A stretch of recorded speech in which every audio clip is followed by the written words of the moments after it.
Hi guys, welcome back to Facebook Live with Lighthouse Treatment Center. My name is Carynn and today I am here with Dr. Karmarkar. Hi Carynn, thanks for having me. It's so much fun being here.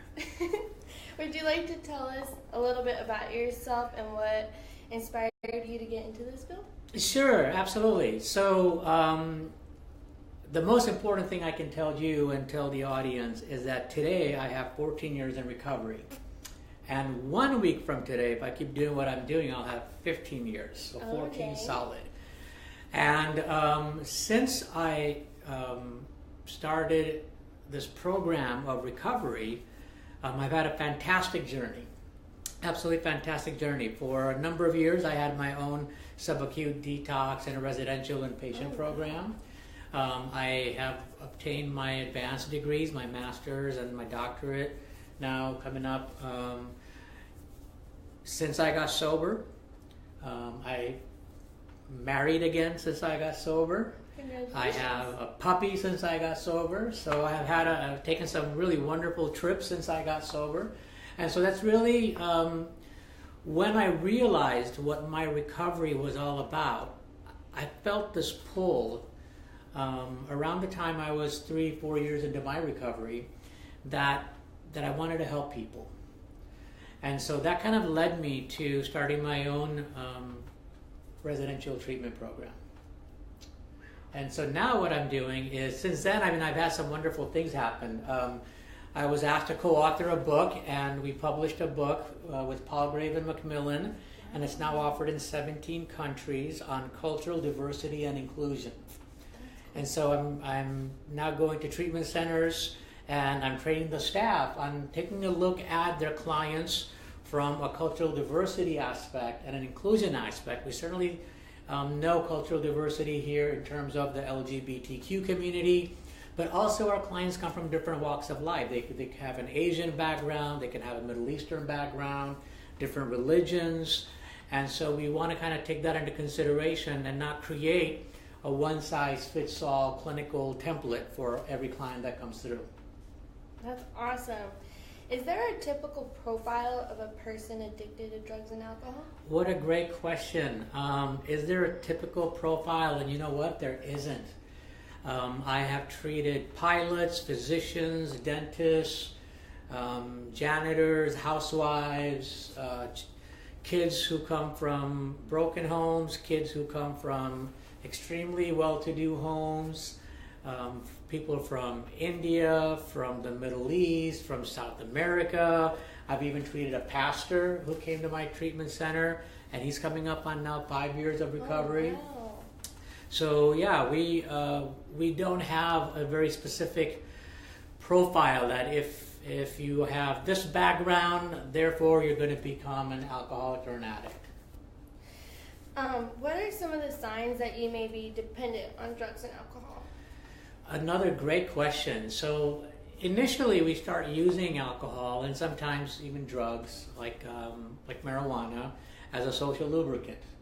And if we're in high school, we're kind of have the pressure of growing up, puberty, we're discovering the opposite sex, a lot of pressure, and we want to fit in. And so we start experimenting, which is a very natural process.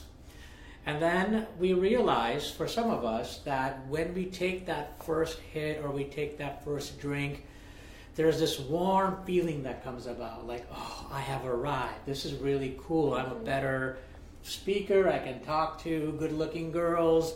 I can dance better on the dance floor. If you're a musician, you start convincing yourself that you perform better when you're just have a little bit of a buzz going. And so that eventually leads from using alcohol and drugs to misusing alcohol and drugs. And then that slowly then goes to the next stage of abusing alcohol and drugs. And then so now at this stage we become dependent. If you're an alcoholic, you may have the DTs, you still have the shakes.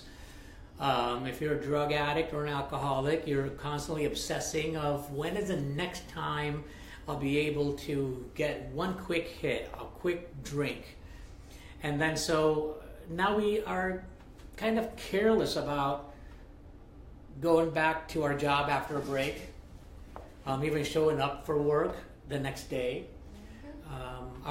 We may have to pick up our children after school, and instead we just say, I'm just going to finish this glass of wine if you're a mom, or a single mom or a housewife, and you decide to procrastinate everything else, that I'll get to it later.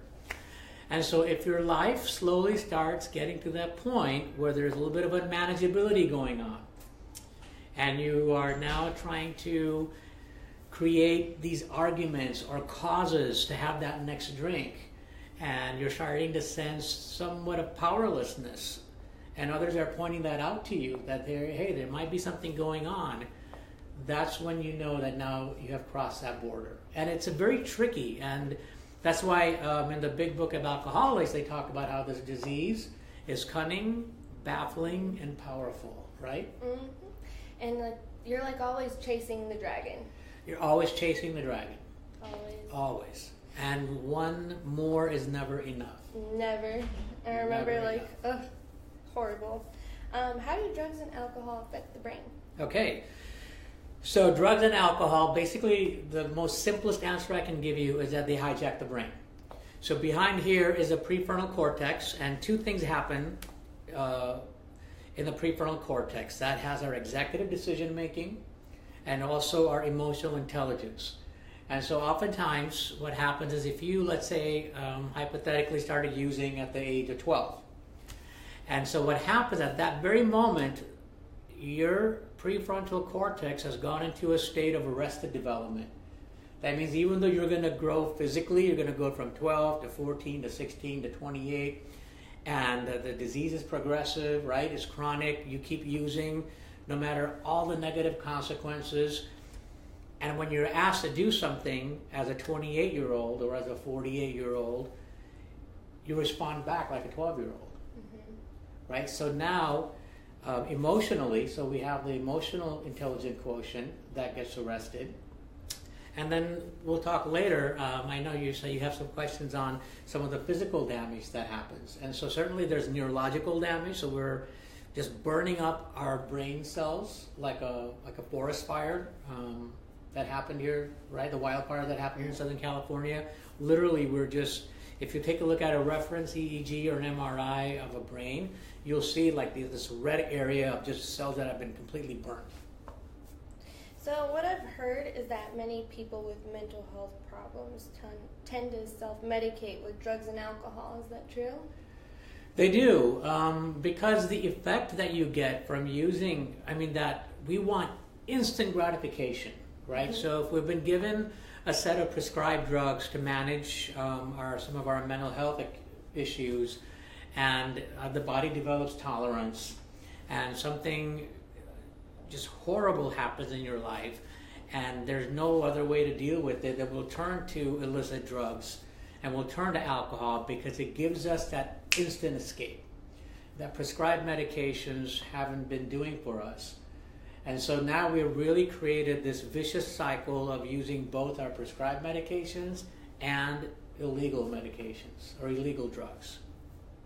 I know, I remember I started off on pills, and then it progressed to heroin because I just couldn't get the same high. You couldn't get the same high. Now, did you crush your pills at any point? I did. You did. So first you were just taking them orally, and then you went on the next phase, which was crushing them. And then I started snorting them. And you started snorting them. And my tolerance was so high. Right. And then I found out heroin was kind of like that same high. Bigger and better bang for the buck, right? Yes. Yeah. What are some of the most common mental health problems associated with substance abuse? So there's a tremendous relationship between, the co-occurring disorders, right? So oftentimes when you take the alcohol away, a person's going to feel that they have depression, symptoms of depression, symptoms of anxiety disorder. There'll be a kind of an aggravated state of bipolar issues where somebody will say, my highs are high and my lows are super low, and I can't seem to just figure out how to be okay in the middle. So anxiety, depression, dementia, for somebody that's used drugs for a long time, like crystal meth, hallucinating. So there's a tremendous correlation between long-term drug use and mental health issues. Do drugs and alcohol cause mental illness? What a great question. No one's ever asked me if there's any direct correlation. Certainly we have studies now that show that if you abuse drugs for a long time, then psychiatric symptoms will make their presence known. And so if you are taking, pot and then moving upwards into, crystal meth, and then doing a goofball, and right, and you're starting to really match and mix various hard drugs, there's going to be some onset of some severe mental health issues coming up. What are some long-term effects that drugs and alcohol have on your mental health? So we kind of touched on it. I mean, it really depends on, at what age you start abusing drugs and then how long you abuse drugs. It also depends on what drugs you're abusing. And it also depends on your age, right? So for example, you can have a 60, I had a patient who was 65 years old, who was an alcoholic for 35 years of his life. And he ended up having to be institutionalized because he could no longer do any kind of self-care. He couldn't clean himself. He had lost control over his body functions. He couldn't speak in complete sentences. So all this is basically a progression of the illness. On the physical side of it, certainly we know that our organs get compromised. Kidney, pancreas, liver. So there's neurological damage, and then there's physiological damage that happens. I know. I now have a lot of health problems because of heroin. From heroin use. Like my kidneys, I've been having, it's a hot mess. Does age have to do a lot with the long-term effects of alcohol on the brain? That's another wonderful question. Absolutely. So like yourself, you're young enough, and if you, in your recovery, you create a balanced recovery approach. So a balanced recovery approach includes good nutrition. It also includes discontinuing use, for example, of tobacco products. A big one is energy drinks. Those are a huge red flags of slowing down the process of having a healthy body. So people who are slamming, Monsters and Red Bulls and other energy drinks, that creates a very adverse effect in terms of the body healing and the mind healing itself. And then you have exercise. And within exercise, I strongly encourage cardiovascular exercise. And so taking vitamins, eating right, exercise, and discontinuing the use of tobacco products and energy drinks. Is the damage that you have done to your brain reversible? It is, and depending on the age of the person, depending on if there's comorbidity going on. So I'll tell you my story that in my case, my liver functionality was down to about 10%, and I was jaundiced, and so cirrhosis of the liver was obviously definitely going to happen if I continued abusing alcohol. And my most recent health reports in my kidneys, my liver, and all my organs are at 100%. So our body and our brain is very resilient. Certainly, when you are taking a look at, let's say, I'm working with a female patient right now and doing an intervention on her, which is one of the other things that I do. And she's been trying to get help for 10 years. And so she first came to me at the age of 54. And she's been in therapy off and on for 10 years. And at the age of 64, she and her family, which is a big component, because when she was ready, the family really didn't think the wife and the mom had an issue with alcohol. And she's not finally ready to come in, but at 64, her body is at a much different phase of regrowing cells. And you'll notice that, for example, when I get a scab now, if I'm playing racquetball and I hurt my knee and I get a scab, it takes almost 3 weeks for it to heal. And when I was in my 30s, it would heal within 3-4 days. Right? So everything kind of slows down the older you get. So if you guys can get it that are watching, if you can get recovery early on, that will be just fantastic for you. Mm-hmm. What is dual diagnosis? So dual diagnosis basically means that you have two different disorders going on at the same time. And so you, for example, you have alcoholism, you could be addicted to opiates, and you can have an anxiety disorder. You can have alcohol and you can have depression. So whenever you have those situations, a good treatment approach to it is taking a look at the body and the mind as a whole. Instead of trying to figure out what came first, the chicken or the egg, it's more important to figure out how we're going to move forward. Now that we know that this patient or this client is struggling with these two areas, then what's the most effective multidisciplinary approach we can take to heal this person as a whole person? And not be so worried about even pigeonholing them that they have depression or they have this, but look at them and say, okay, we want to move you away from substance abuse, and we want to move you towards how do you do recovery right. That's awesome. So when trying to deal with both an addiction and mental health disorder, it is hard to know where one ends and the other begins. It is. That's why I said it's kind of like the chicken or the egg. We certainly know that, sustained misuse of alcohol and drugs will lead to mental health issues. Sometimes, we at an early age we know this, that even in kindergarten, when our moms want us to perform on stage, let's say they want us to sing a Christmas carol with the rest of the kids, and all of a sudden we have butterflies and we're not cut out for it. Our anxiety is through the roof. And so although we don't know that it's anxiety because we're 5 or 6 years old in kindergarten or first grade, we kind of realize that what our strengths and what our weaknesses are. And when our parents kind of push us into areas that we're not comfortable with, and then later on in life, when we go to middle school, we get exposed to certain drugs, then we start using those as a crutch, right? And so in this case, perhaps the anxiety disorder came first, and then the addiction component came later.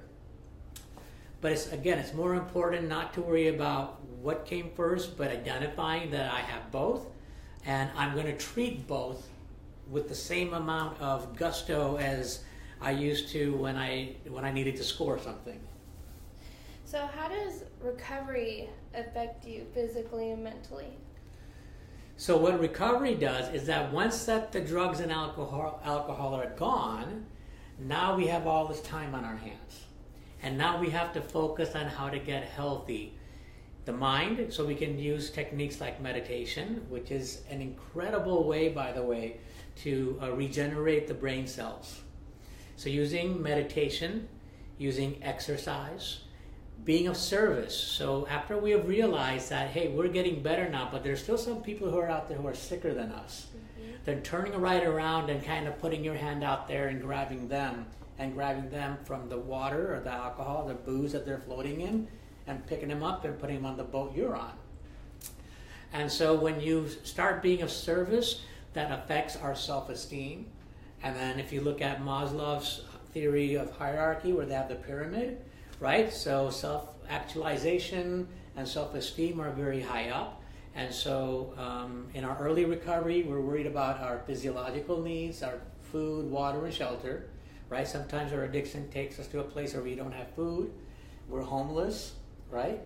We may not have water to drink. So once we take care of those by going into treatment, then we want to make sure we're in a good treatment program, that they take good care of us, they respect us and treat us with dignity. And so now our social and security, right, that we have people like us. So we have a little social network now. We're no longer isolating. And we're in a safe place, so our security is met. And then we keep going up that pyramid. And so now we want to take a look at, how do I live a fulfilled life? And so recovery allows us to move in that direction. That's an awesome way to explain it. Well, thank you. So what would you say to a loved one struggling, who has a loved one struggling with addiction? So what I would tell to a loved one struggling with addiction is do things that are counterintuitive. You may think you're actually helping your loved one, but most likely you're enabling them. Every addict has a fantastic enabler. Every alcoholic, every addict has a fantastic enabler. And if you want the addict to change, the enabling has to change. The enabler has to change. Once you stop, then they will stop. And so that requires that loved one to take a hard look in the mirror, and it's okay to accept the fact that the approach they've been trying to take to help their loved one to get the help that they need was not the right approach. So to say, for example, that, well, this is what I'll give you an example. I hear this often because I work with Indians from India, right? So the Indian moms will always say, well, that's just how Indian moms do things. And so they're still doing their laundry at the age of 38. They're still waking up at 2 in the morning and trying to feed them hot Indian food. And they're still buying them gifts and still paying for their insurance and buying them cars and all this stuff. And that's certainly true with other ethnicities also, right? But you got to stop the enabling. Otherwise, they're never going to grow up. They're never going to understand what accountability is. And one of the greatest expressions that I learned when I was in recovery is that we learn to teach them how to fish, and we just continue feeding them fish. I like that. I know it was hard when my mom stopped enabling me. I was like, how am I going to do this? Yeah. I can't do this by myself. You people don't love me. If you love me, you wouldn't put me way out here. I said that to her. And then when I was in treatment, they're like, you need to learn how to make your bed. And then to this day, I still wake up and make my bed. It's like something so little, but it's like it's huge when you were homeless and you didn't have a bed. Exactly. So you're very much into gratitude, it sounds like. I'm so grateful. Right on. I'm so grateful. I love my mom. What would you say to someone struggling with addiction, in their active addiction? If you're struggling in your active addiction, it's understandable. Both Carynn and I have been there. It's rough, it's tough, and until you're sick and tired, and until you're ready to unstick yourself, I mean, you guys are, and we did this, so I'm coming not from some higher moral ground. I'm just telling you that my life was like watching Groundhog's Day. Every day it was the same thing. And so if you want to improve your quality of life, if you really want to stop the pain you're in, then I would definitely encourage you to seek help, like programs like Anaheim Lighthouse that offer fantastic services, and I would find a way to get admitted to programs like these. I know I came through here and they've taught me so many tools that it's just like recovery is possible, sobriety is worth it. It is. Oh, absolutely. I love my life today. Isn't that cool? It's awesome. Yeah. I mean, I still have to work on stuff, but it's like I get to do that without getting high. Right. So thank you for joining us. Thank you for having me so much, and I wish everyone all the best. You're a true inspiration. Thank you. Tune in next week for Facebook Live. Bye.